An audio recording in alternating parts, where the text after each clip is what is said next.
주님께서 여러분과 함께 요한이 전한 거룩한 복음입니다. 주님 영광 받으소서.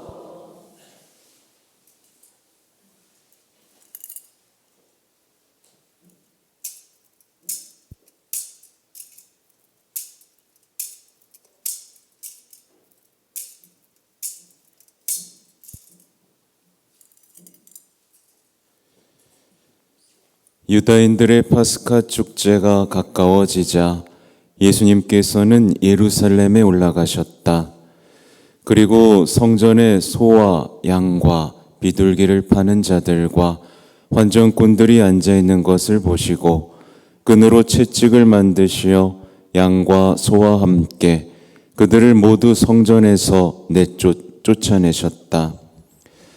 또 환전상들의 돈을 쏟아버리시고 탁자들을 엎어버리셨다. 비둘기를 파는 자들에게는 이것들을 여기에서 치워라. 내 아버지의 집을 장사하는 집으로 만들지 마라 하고 이르셨다. 그러자 제자들은 당신 집에 대한 열정이 저를 집어삼킬 것입니다 라고 성경에 기록된 말씀이 생각났다.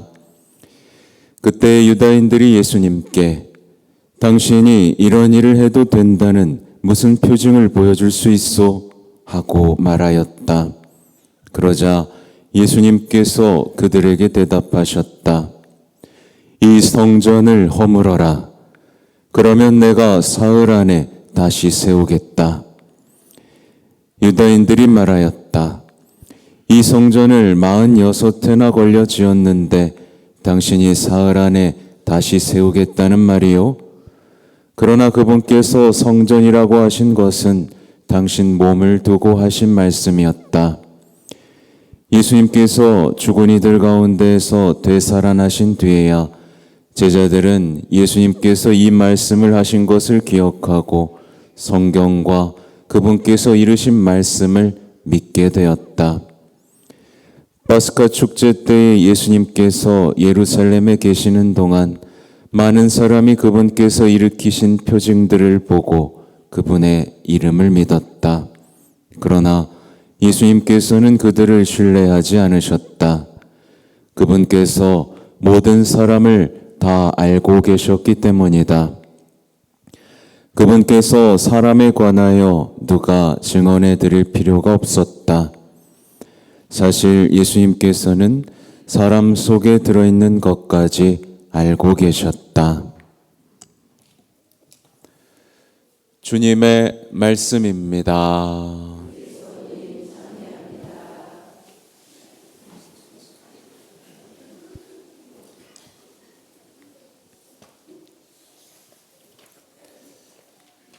참 예수님.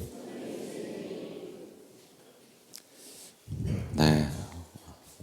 오늘도 저도 화답송 또 아름답게 불려주셔서 감사합니다.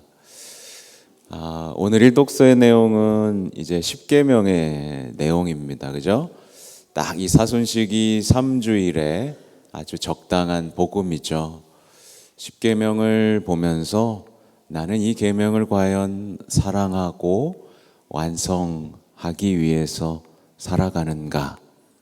또 오늘 화답송 내용처럼 주님, 당신께는 영원한 생명의 말씀이 있습니다 라고 노래하는가를 돌아볼 수 있는 날이죠. 여러분, 주님께 생명의 말씀이 있다는 것을 믿고 살아가고 계세요? 네. 고민이 생기고 문제가 생길 때마다 성경을 펼쳐보세요? 아니면 술 한잔 하세요? 웃을 일이 아닌데 사실은 우리가 문제가 생기고 어둠이 덮치고 고민이 생길 때마다 우리는 성경을 마주하고 여기서 과연 주님께서 나에게 어떤 지혜를 펼쳐주시는지를 알아볼 수 있는 영적인 눈이 열려야만 합니다. 그렇지 않을 때 신앙은 굉장히 고달파지게 되죠. 아무튼 오늘은 사순제 3주일이고 이제 지난 시간들을 돌아보면 이제 광야의 유혹이었죠. 광야의 유혹. 그다음 예수님의 거룩한 변모, 그리고 오늘 예수님의 성전 정화 이야기까지 우린 듣고 있습니다. 오늘 말씀에서 정말 빼놓을 얘기는 하나도 없지만 가장 먼저 기억하고 싶은 부분은 이제 오늘의 마지막 부분이에요. 우리를 돌아보게 만들거든요. 보면 많은 사람이 그분의 이름을 믿었다라는 증언이 나오는데 그 뒤에 이어지는 내용을 보세요. 그러나 예수님께서는 그들을 신뢰하지 않으셨다. 그분께서 모든 사람을 다 알고 계셨기 때문이다. 예수님께서는 모두를 신뢰하지 않으십니다. 예수님께서는 아시는 거죠. 누가 참된 제자이고 누가 의심을 품고 있는지를 아십니다. 모를 줄 알죠? 아십니다. 누가 거짓과 위선으로 자신의 이익을 챙기기 위해 예수님께 다가오는지 딱 아십니다. 특히 누가 주님에 대한 의심, 미움 속에 사는지 아시고 이웃들에 대한 분노와 증오 속에 살아가고 있는지도 알고 계십니다. 누가 말씀대로 사는 삶이 어리석고 바보 같다고 믿고 있는지도 알고 계십니다. 결정적으로 누가 예수님의 마음이 아니라 자신의 마음만 챙기기 위해 자신의 평화를 위해서만 이 자리에 앉아 있는지도 아십니다. 누가 영원한 것이 아니라 사라질 것들의 마음을 품고 이 자리에 앉아 있는지도 아십니다. 누가 죄 속에서 하느님의 나라와 멀어지고 있는지도 한눈에 알아보시고 누가 너무 믿어서는 안 되고 적당히 믿어야 한다라고 주장하고 있는지도 알고 계십니다.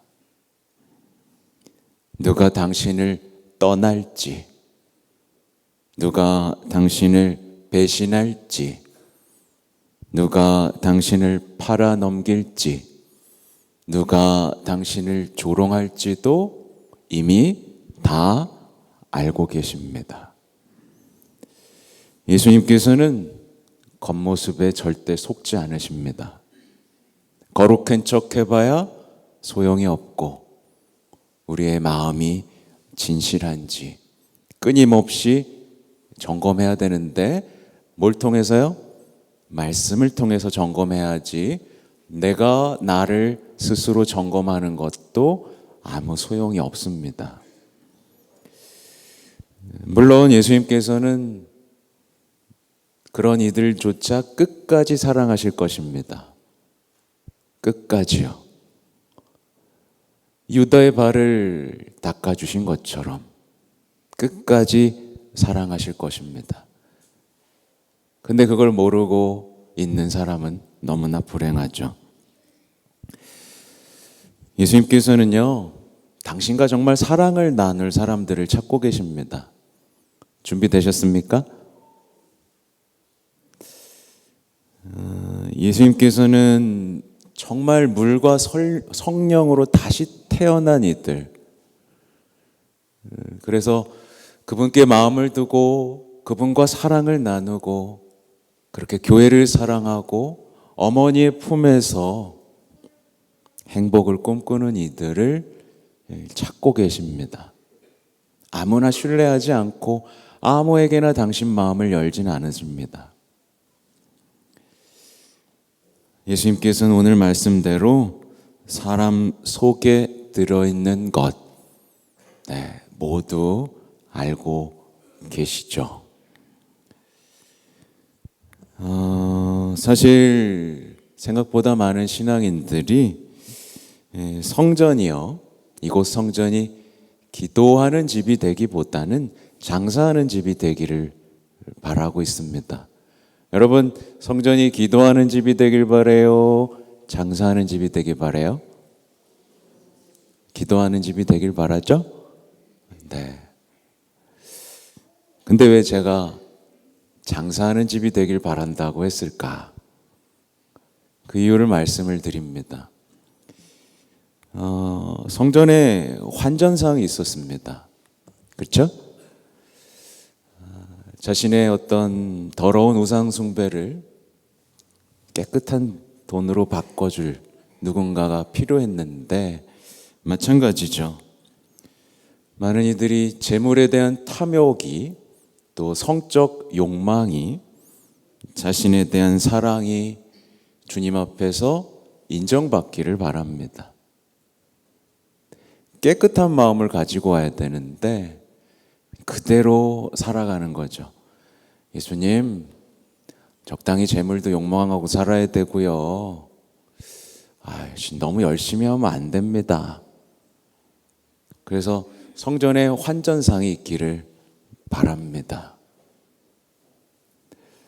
또 무엇보다 성전이 소, 양, 비둘기를 파는 장소였으면 좋겠다는 생각도 우리에게 있어요. 그렇잖아요. 밖에서 열심히 안 살아도 잠깐 와서 얼마나 편해요. 막 살다가 와서 양 한 마리 주세요. 그래서 바치고 깨끗해졌다, 이런 마음인 거죠. 그렇게 잠깐의 기도와 제물과 공로를 바치는 것으로 은총을 사갈 수 있는 장소가 되기를 바라는 마음, 그게 바로 장사하는 집, 강도들의 소굴이 되는 거죠. 손쉽게 구원을 사고 이익을 챙기고 행복을 얻어내는, 그렇게 사고 파는 집이 되기를 바랍니다. 기도는 너무 지루하고 어렵다고, 십자가를 사랑하는 일은 너무 힘들다고 말하면서 적당히 사고 파는 예수님과 거래 관계를 가진 채 살아가기를 바란다면 우리 역시 기도하는 집이 아니라 장사하는 집을 바라고 이 자리에 와 있는지도 모르겠죠. 예수님께서는 유독 이 비둘기 파는 자들 앞에서 경고를 하십니다.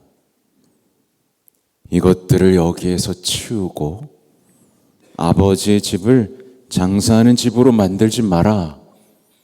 왜 유독 비둘기를 파는 사람이었을까를 생각해 보면 단순하죠.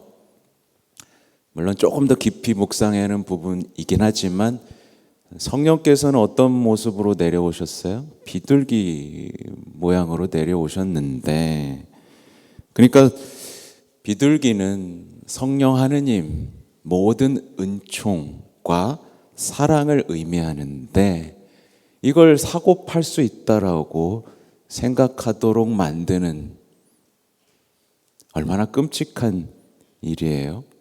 그죠? 우리가 뭔가 성령을 살 수 있나요? 그죠? 그건 성령 모독인 거죠. 성전은 무언가를 사고 파는 장소도 아니고 얻어내는 장소도 아니고 또 뭔가 이익을 챙기는 장소가 아닙니다. 만약에 어떤 사람이요, 내가 사는 현실을 더 풍요롭게 만들기 위한 보조 수단으로서 신앙생활을 하고 있다면 이것은 엄연히 말해서 우상 숭배라고 할 수 있죠. 왜 그런지는 간단합니다. 만약에 어떤 사람이요, 가게가 더 잘 되게 하기 위해서, 현실이 더 문제가 없기 위해서, 현실이 더 풍요롭게 하기 위해서 신앙생활을 한다고 생각해 보세요. 네?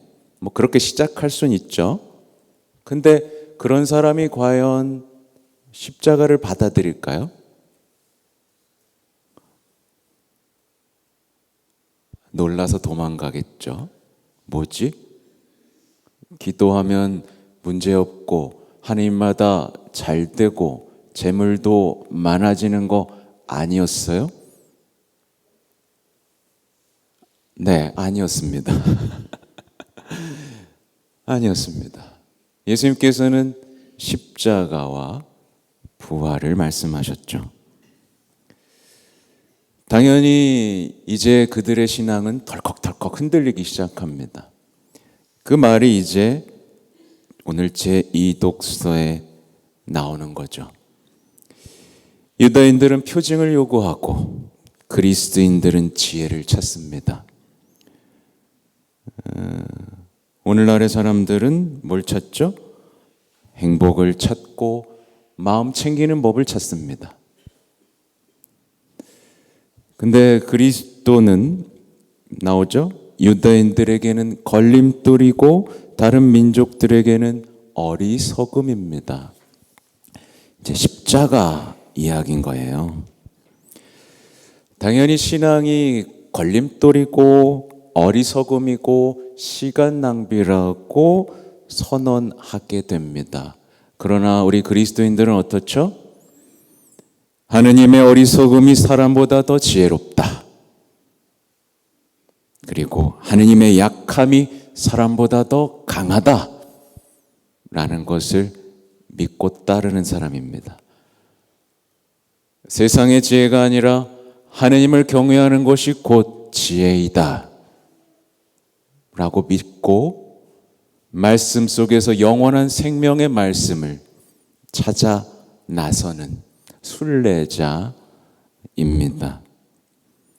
그래서 하나님과의 이 시간을 낭비라고 아깝다고 여기는 게 아니라 행복하다라고 말할 수 있는 사람이죠.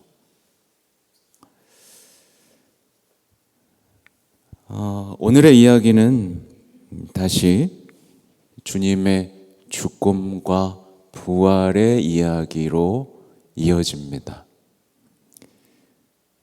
이 성전을 허물어라. 그러면 내가 사흘 안에 다시 세우겠다. 이렇게 말씀하시거든요. 이 말씀을 좀 반복해서 읽었으면 좋겠습니다. 이 성전을 허물어라. 그러면 내가 사흘 안에 다시 세우겠다. 감동적인 말씀이고 결국 이 말씀 때문에 예수님은 죽임을 당하십니다.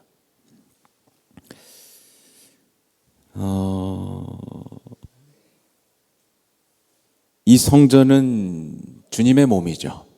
주님의 몸은 그렇게 허물어지고 맙니다. 그리고 이 성전은 우리의 몸이기도 하죠. 우리가 사실은 여러분, 예수님이 여러분을 완전한 새로운 사람으로 만드는데 며칠 걸릴까요? 네, 사흘이면 충분합니다. 세상을 창조하는데도 7일이면 충분했거든요. 근데 우리는 새로워지지 못한 채 10년, 20년, 30년의 세월을 보냅니다. 도대체 뭐가 문제일까요? 아무튼 부활에 대한 믿음이 없어서이지 않을까요? 네, 부활에 대한 믿음, 영원한 생명에 대한 믿음이 없기 때문이지 않을까요?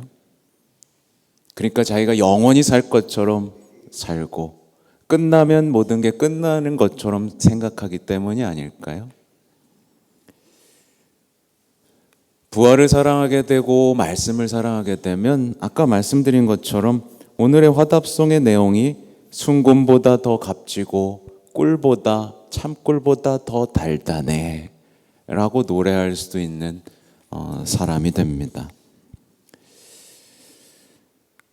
그래서 여러분 미사 끝나면 집에 가서 무슨 얘기 하세요?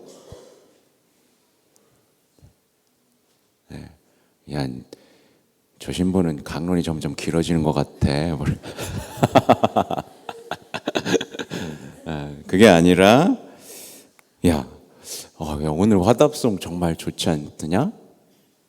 뭐 이런 얘기들을 나눌 수 있다면 그렇게 지인들과 오늘의 미사의 아름다움, 오늘 들은 어떤 말씀의 아름다움에 대한 이야기를 나눈다면 당연히 삶은 조금씩 변화되겠죠. 여러분 그거 아셔야 돼요. 여러분 몸은 성전입니다. 여러분 몸 안에 누가 사시죠? 네, 성령께서 사시고요. 또 이따가는 여러분의 몸은 감실이 됩니다. 얼마나 놀라운 일인지 몰라요. 우리는 정말 보잘것없는 사람인데 예수님께서는 우리를 성전으로 삼으시는 겁니다. 정말 놀랍지 않을 수가 없죠. 그래서 이 성전을 사는 사람들은 그 내면에 뭐가 퍼져야 되겠어요? 말씀이 항상 울려 퍼지는 곳이 되어야 되고 늘 주님을 바라보는 어떤 시선이 있어야 되고 네, 성령께서 충만히 활동하실 수 있는 정화된 장소 네, 이 내면에 온갖 세상 쓰레기들이 들어와 버린다면 너무 불행하고 이제 주님이 쫓아가서 이제 채찍질을 하실 겁니다. 그래서 마음이 불안한 거예요. 우리의 마음이 하느님의 것이 아닌 것에 한눈이 파릴 때마다 우리 마음이 불안하고 뭔가 이상한 이유는 신호를 보내시는 거죠. 아무튼 사순식이죠. 많은 분들이 죄를 끊어내기가 어렵다고 말씀을 하십니다. 여러분도 그렇습니까? 네, 말이 없군요. 근데 죄를 끊어내기 어려운 게 아니고 우리 좀 더 정확하고 솔직하게 말해야 됩니다. 죄를 끊어내기 어려운 게 아니라 죄와의 달콤한 사랑을 멈추기가 싫은 거예요. 싫은 거예요. 그래서 이 죄는 언제 끝나죠? 주님과의 사랑을 멈추고 싶지 않을 때 끝납니다. 보세요. 흔히 짓는 죄 중에 뭐가 있죠? 음란죄가 있어요, 보통. 또 술, 만취 등이 있어요. 근데 내가 한 잔 마실 때마다 누가 옆에서 내가 사랑하는 사람의 목을 칼로 근다 생각해 보세요. 술이 입에 들어가요, 안 들어가요? 안 들어가죠? 끊을 수 있어요, 없어요? 있어요. 사랑으로 끊을 수 있는 겁니다. 근데 사랑에 빠져 있을 뿐이죠.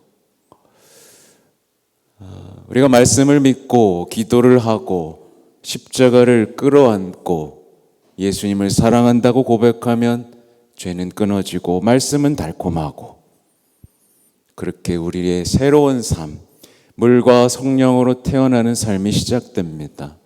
죄를 미워하게 되고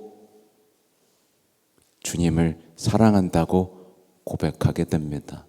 진짜 신앙을 살아가게 되고 우리는 뭘 누리게 되죠? 그분의 신뢰를 누리게 됩니다. 그분이 우리의 전부가 되어주시는 이 아름다운 신앙의 길에 여러분도 함께 하시면 좋겠습니다. 아멘.